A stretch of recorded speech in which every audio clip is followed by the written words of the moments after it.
तो आज मैं एक लेकर आई हूँ कहानी भेड़िया की। जी हाँ, ये कहानी सुनकर आपको बेहद अच्छा लगेगा। तो दर्शकों, बिना किसी देरी के कहानी शुरू करते हैं। गांव की बस आने में समय था अभी, और बस स्टैंड पर बैठकर कभी ठेले की ओर तो कभी गंगानगर बसों के तमाम कंडक्टरों को वो देख रही थी। सूरज ढलने को आतुर था, अपने घर की ओर सर पर दौड़ लगा रहा था। सूरज लग रहा था कि बस अंधेरा होने ही वाला है, और मैं मन में सोच रही थी कब घर पहुंचूंगी।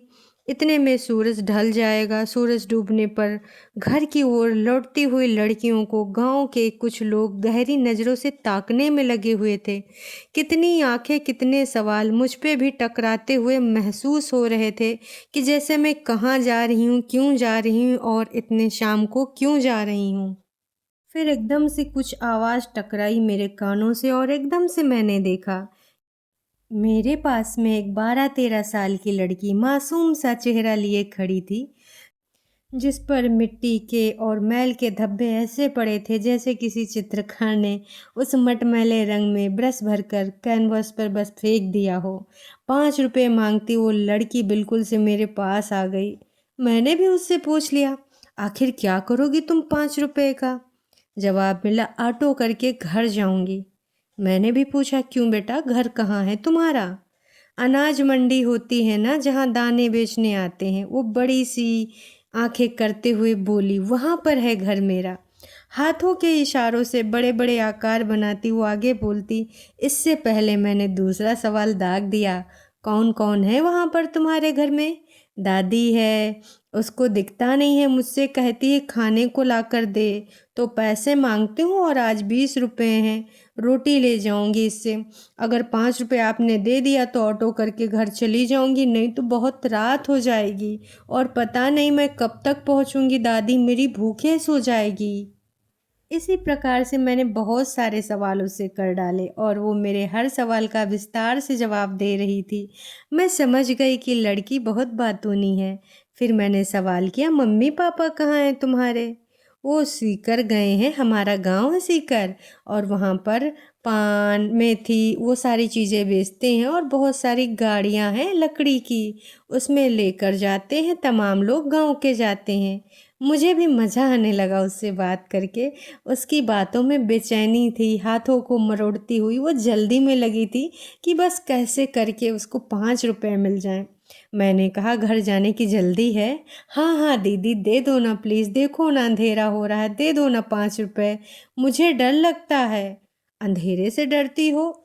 नहीं, उसने कहा, बिल्कुल भी नहीं, चेहरे पर गंभीरता लाते हुए बोली कि अंधेरे में भेड़ियों से डरती हूँ दीदी, वो पकड़ लेते हैं। इतना कहते हुए मेरी आंखों के तले अंधेरा छा गया। कैसे भेड़िए? इंसानी भेड़िए, जो आजकल हम हर जगह सुन रहे हैं।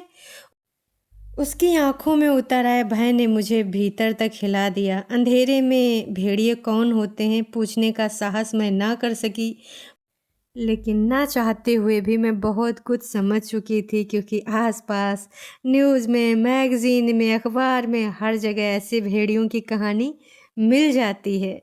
और फिर मैंने उसके 10 रुपए हाथ में देकर कहा, और जा जा तू जल्दी जा, और जितनी जल्दी हो सके घर पहुंच जाना, कहीं पर पहले ना उतरना।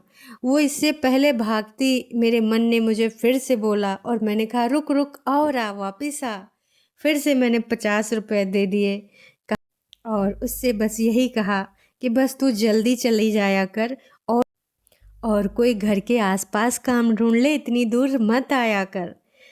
जब तक वो मुझे दिखती रही मैं बस देखती रही, और जब वो एक ऑटो में बैठ गई तो भी मेरे मन में बहुत सारी बेचैनी, बहुत सारा भय हो रहा था। ऑटो वाला कैसा होगा? क्या उसके अंदर भी एक भेड़िया छुपा होगा? उस ऑटो में कहीं वो अकेली तो नहीं होगी? और भी तो लोग होंगे ना। पर हम किसकी किसकी अकेले चिंता कर सकते हैं? हमारे अगल बगल ऐसे न जाने कितने भेड़िए छुपे हैं, और उन भेड़ियों को पहचान पाना बहुत मुश्किल होता है।